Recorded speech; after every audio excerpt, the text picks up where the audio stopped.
हाँ थोड़ा देखिएगा, ये लास्ट क्लास में हम लोग लास्ट रिवीजन लेक्चर में हम लोगों ने देखा था लॉ ऑफ पॉलीगन, जिसमें हमने देखा था कि अगर 2 से ज़्यादा वेक्टर्स हों तो पहले सबको क्या किया जाता है, सेम ऑर्डर में सजाया जाता है।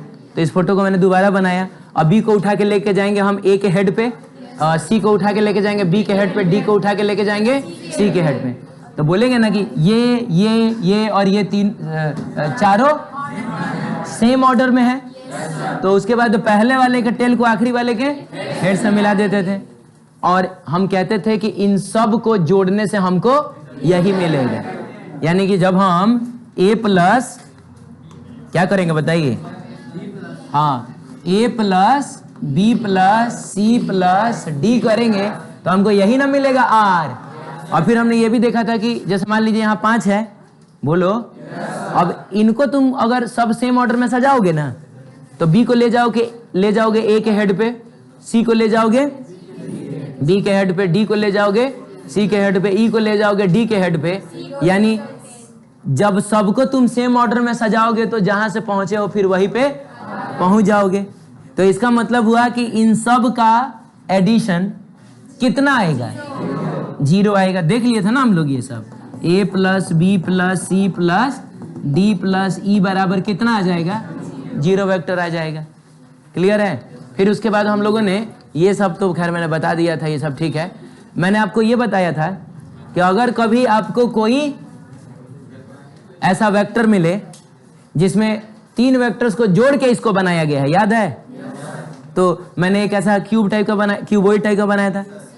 तो सबसे पहले क्या करें, तीनों वेक्टर्स को हम सेम ऑर्डर में सजाएं तो 6 i कैप सर्कल से ऐसा ही ना दिखेगा।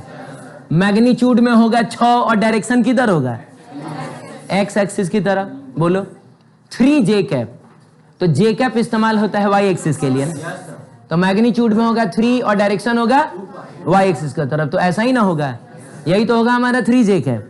बोलिए। और 2k कैप मैग्नीट्यूड में होगा 2 और डायरेक्शन होगा z एक्सिस की तरफ, z एक्सिस बाहर है। अब बाहर वाले डायरेक्शन को एक्चुअली हम ऐसा तिरछा दिखा रहे हैं। बोलिए। तो 2k कैप को रखिएगा तो ऐसा ही ना आएगा, दिखने में इधर है लेकिन एक्चुअल में ही कहाँ है, बाहर है। यही हमारा 2k कैप। अब देखो ना, इसको तुमने सेम ऑर्डर में सजा लिया। बोलो सेम ऑर्डर में सजा लिया का मतलब हुआ कि अब हम पहले के टेल को आखिरी वाले के हेड से मिलाएंगे तो ये मिलेगा और यही होगा वेक्टर a, यही होगा वेक्टर a। ठीक है। तो फिर मैं आपको ये बता रहा था कि जैसे लंबाई है 6, ऊंचाई है 3, चौड़ाई है 2, तो लंबाई चौड़ाई ऊंचाई है 6, 3, 2। अरे बोलिए। तो ये डायगोनल ही ना है। तो अगर इसके मैग्नीट्यूड की बात की जाए का मतलब हुआ कहीं ना कहीं हम इसका लेंथ जानना चाह रहे हैं। तो इसका लेंथ है 6, इसका लेंथ है 3, इसका लेंथ है 2, तो इसका मतलब हुआ ये हो जाएगा 2। हाँ 6 पहले रखो चाहे 2 पहले रखो, बात तो बराबर ही है। बोलो बाबू, 6 का स्क्वायर प्लस 3 का स्क्वायर प्लस 2 और ये शायद कितना आता है, 49 आता है। कितना हो जाएगा? हाँ तो हमने ये सीखा था कि अगर कभी वेक्टर ऐसे दिया रहे तो मैग्नीट्यूड निकालने के लिए √i कैप के कोफिशिएंट का स्क्वायर प्लस j कैप के कोफिशिएंट का स्क्वायर प्लस k कैप का कोफिशिएंट का स्क्वायर, ये सब देख लिया था हम लोगों ने। ठीक है। उसके बाद मैं शायद आपको बता रहा था रिजोल्यूशन ऑफ वेक्टर ना। रिजोल्यूशन ऑफ वेक्टर का मतलब होता है वेक्टर्स को तोड़ना। तो जैसे ये कोई वेक्टर a दिया हुआ है तो हम इसको इनफाइनाइट तरीके से तोड़ सकते हैं। ठीक है। जैसे अगर हम चाहें तो इसको b और c में तोड़ सकते हैं। कैसे तोड़ा हमने बताइए? तो अगर b और c को जोड़ दोगे तो वापस से ये नहीं मिल जाएगा। ये 2 वेक्टर्स सेम ऑर्डर में सजे हुए हैं और पहले वाले के टेल को बताओ आखिरी वाले के हेड से मिलाओगे तो a ही ना मिलेगा। तो b और c को जोड़ने से a मिल रहा है। इसका मतलब हुआ a को तोड़ने से b और c मिलेगा। एक और तरीका हो सकता है तोड़ने का, है इस टाइप का, d e f। तो बताओ इसको जोड़ोगे तो क्या ये नहीं मिलेगा? ये तीनों सेम ऑर्डर में हैं। पहले वाले के टेल को आखिरी वाले के हेड से मिलाओगे तो a मिलेगा कि नहीं? यानी this plus this plus this बराबर a। तो इन तीनों को जोड़ने से a मिल रहा है, यानी इसको तोड़ोगे तो ये तीनों मिल जाएगा। यानी a को हम चाहें तो d में, e में और f में तोड़ सकते हैं। बोलिए, ऐसे तोड़ सकते हैं। बढ़िया है। सुनिएगा, और भी तरीके हो सकते हैं। हम यहाँ जाएंगे, ऐसे जाएंगे, ऐसे जाएंगे और फिर वापस चले जाएंगे। तो this plus this plus this plus this plus this जो है वापस से ये नहीं हो जाएगा। तो इसको हम चाहे इनफाइनाइट तरीके से तोड़ सकते हैं। टूटे हुए हिस्से को बोला जाता है कंपोनेंट। क्या बोला जाता है? टूटे हुए हिस्सों को बोला जाता है कंपोनेंट। तो हम लोग बोल सकते हैं कि बी और सी, चाहे डी, ई और एफ वेक्टर ए के कंपोनेंट्स हैं। टूटे हुए हिस्से कंपोनेंट्स होते हैं। क्लियर है? तो फिजिक्स में ये वेक्टर का सबसे ज्यादा यूज होने वाला कॉन्सेप्ट है। हम आज के बाद से जब भी कंपोनेंट तोड़ेंगे तो कोशिश करेंगे कि कंपोनेंट्स एक दूसरे के परपेंडिकुलर हो। कंपोनेंट्स एक दूसरे के परपेंडिकुलर हो। क्या बोलते हो? हाँ, जो कंपोनेंट्स परपेंडिकुलर होते हैं उनको कहा जाता है रेक्टेंगुलर कंपोनेंट्स या फिर ऑर्थोगोनल कंपोनेंट। अब सवाल है कि क्यों परपेंडिकुलर हो? क्योंकि कंपोनेंट हम तोड़ेंगे या तो x की तरफ, नहीं तो y की तरफ, नहीं तो z की तरफ। x, y और z तीनों एक दूसरे को परपेंडिकुलर होते हैं कि नहीं? अरे बोलो ना, ये x है, ये y है, तो ये z है। तो इसीलिए टूटे हुए कंपोनेंट्स भी एक दूसरे के परपेंडिकुलर होने चाहिए। तो हम फिलहाल 2 डायमेंशनल कंपोनेंट ही तोड़ेंगे, यानी x में और y में। तो चलिए, ये हमने x और y लिया, एक वेक्टर लिया जो कितना है a, और x एक्सिस के साथ कितना एंगल बना रहा है? थीटा। अब हमको इसका एक तोड़ना है x कंपोनेंट, एक तोड़ना है y कंपोनेंट। बोलो ना, तो कैसे तोड़ेंगे बताइए? तो हम क्या करेंगे, यहां से यहां एक वेक्टर और फिर यहां से यहां एक वेक्टर। बताओ, इसको और इसको जोड़ोगे तो ये नहीं मिल जाएगा। और बताओ, टूटे हुए कंपोनेंट्स के एक दूसरे के परपेंडिकुलर नहीं है। तो हम हमेशा ऐसे ही कंपोनेंट तोड़ेंगे, जिसमें एक होगा x की तरफ, दूसरा होगा y की तरफ। बोलो, वेक्टर a का जो कंपोनेंट x की तरफ आया है उसको ax से डिनोट करेंगे, और जो कंपोनेंट y की तरफ आया है उसको ay से डिनोट करेंगे। अरे बोलिए। अब सुनिए, अगर हमको ये निकालना है, मैंने पता करना है कि ay कितना है, चाहे पता करना है ax कितना है, तो इस ट्रायंगल को आप ध्यान से देखिए और देखिए कि आपको क्या क्या पता है। तो आपको ये हाइपोटेनस पता है। हाइपोटेनस कितना होगा? a ही ना होगा? अरे हाइपोटेनस का मतलब लेंथ, और लेंथ को मैग्नीट्यूड से ही ना रिप्रेजेंट किया जाता है। तो वेक्टर a का मैग्नीट्यूड a, यानी इसका लेंथ कितना? a। हमको इसका मैग्नीट्यूड निकालना है, का मतलब हुआ हमको इसका लेंथ निकालना है। तो हाइपोटेनस पता है, एंगल पता है, और हमको बेस चाहिए। तो वो कौन है जो हाइपोटेनस और बेस का रिलेशन देता है? कॉस है। हम लिखेंगे यहाँ पे cos theta. Cos theta is equal to हो जाएगा बेस बाई हाइपोटेनस, यानी ax बाई a। और बाबू यहाँ से ax बराबर कितना मिला? a cos theta. नहीं मिला? सिमिलरली अगर आपको ये निकालना है तो इस ट्रायंगल में ये क्या है? इस ट्रायंगल में ये क्या है? और ये क्या है? हाइपोटेनस। परपेंडिकुलर और हाइपोटेनस का रिलेशन कौन देता है? तो हम लिखेंगे sine theta is equals to perpendicular by hypotenuse, और इसको उधर लेके जाइए तो हाइपोटेन्यूस हो जाएगा a साइन थीटा। तो ये तो याद रखने वाली बात है कि एक कंपोनेंट होता है a cos थीटा, तो एक होता है a साइन थीटा। अब कैसे पता करें कि कौन सा cos होता है, कौन सा साइन होता है? तो सुनो, उसके लिए एक ट्रिक सुनो। सुनना चाहते हो तो सुनो। ये है x और ये है वेक्टर a जो कि एंगल बना रहा है थीटा। बहुत बढ़िया। आज के बाद से जब हमको कंपोनेंट तोड़ना होगा, हम ऐसे नहीं तोड़ेंगे। पता है हम क्या करेंगे?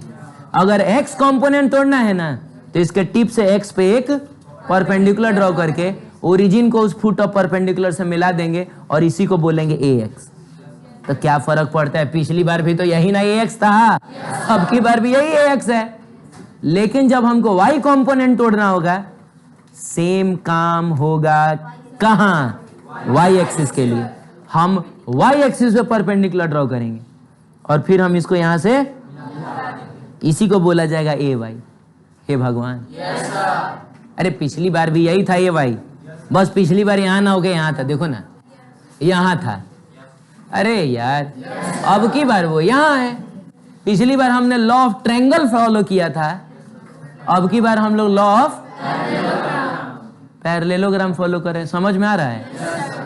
हाँ, तो इतना करने के बाद हम लोग बोलेंगे कि x कंपोनेंट ऐसे टूटेगा, y कंपोनेंट ऐसे टूटेगा, x कंपोनेंट y कंपोनेंट ऐसे।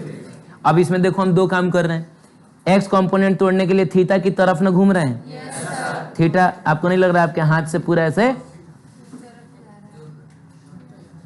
बोलो ना, हाँ थीटा की तरफ घूम, ये हम थीटा से दूर जा रहे हैं। तो यही कोड आपको जीवन भर याद रखना होगा कि थीटा की तरफ तो क्या कॉस, और थीटा से दूर तो क्या, थीटा की तरफ तो कॉस, थीटा से दूर तो साइन।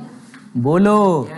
अब आओ हम लोग ए का एक्स कंपोनेंट लिखते हैं। तो एक्स कंपोनेंट लिखने के लिए हम थीटा की तरफ जा रहे हैं, तो पहले जिसका कंपोनेंट तोड़ रहे हो उसका मैग्नीट्यूड लिख लेना। और चूंकि तुम थीटा की तरफ जा रहे हो तो थीटा की तरफ क्या यूज होता है, तुम लिखना कॉस थीटा। देखो ना ए एक्स क्या ए कॉस थीटा नहीं था।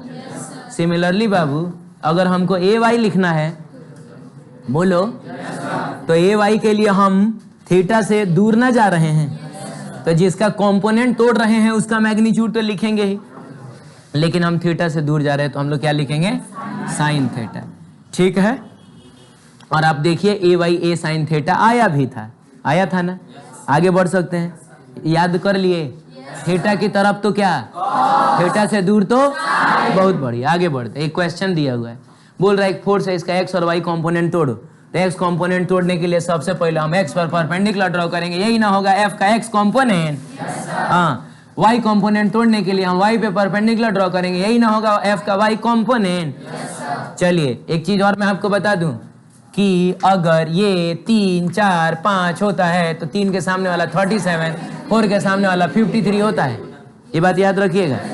चलिए अब हमको तोड़ना है फोर्स का एक्स कंपोनेंट, तो सबसे पहले जिसका कंपोनेंट तोड़ रहे हैं उसका मैग्नीट्यूड तो लिख लोगे।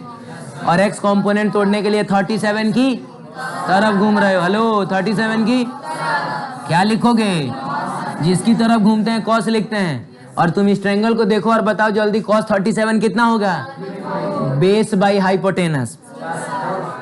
37 के लिए बेस 4 ही ना है, बोलो, बेस बाई हाइपोटेनस 4 बाई, तो ये हो जाएगा आपका 10 न्यूटन इंटू 4/5। अब मिला जुला के काट कूट के कितना आएगा, बोलो 8 न्यूटन। कुछ समझ में आया? अगर आपको फोर्स का वाई कंपोनेंट चाहिए, वाई कंपोनेंट चाहिए, तो पहले जिसका कंपोनेंट तोड़ रहे हो उसका मैग्नीट्यूड लिखोगे, पहले लिखोगे तो हम ना तोड़ोगे। हाँ, हम साइन, एक मिनट, हम 37 से दूर जा रहे हैं तो हम साइन लिखेंगे, हम लिखेंगे साइन 37 डिग्री। साइन 37 डिग्री का क्या मतलब हुआ, साइन का मतलब होता है परपेंडिकुलर बाय हाइपोटेनस। 37 के लिए परपेंडिकुलर 3 है, हाइपोटेनस 5 है, this will become 3/5। So 10 newton into 3/5 is equal to कितना, 6 न्यूटन। ओके, तो ये हो जाएगा आपका 8 न्यूटन, ये हो जाएगा 6 न्यूटन। ये आपको शकल से भी दिख रहा होगा, ये लंबा है ये छोटा है, 8 न्यूटन 6 न्यूटन। अरे बोलो जल्दी।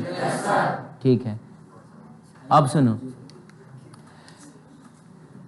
कंपोनेंट का मतलब क्या होता है? कंपोनेंट का मतलब होता है इफेक्ट। कंपोनेंट का मतलब होता है इफेक्ट। माने ये जो 10 न्यूटन का फोर्स है वो किधर है, ना एक्स की तरफ है ना, एक्चुअली वो दोनों के बीच में कहीं है। तो इसका कुछ इफेक्ट एक्स में भी आएगा, कुछ इफेक्ट वाई में भी आएगा। तो इस 10 न्यूटन का इफेक्ट एक्स में कितना है, 8 न्यूटन का। अरे बोलो, इस 10 न्यूटन का इफेक्ट वाई में कितना है, 6 न्यूटन का। नहीं समझ में आया? बहुत बढ़िया। एक और बहुत इंपॉर्टेंट बात, 90 डिग्री पे कंपोनेंट 0 हो जाता है। Perpendicular direction, component of a vector is कितना, 0।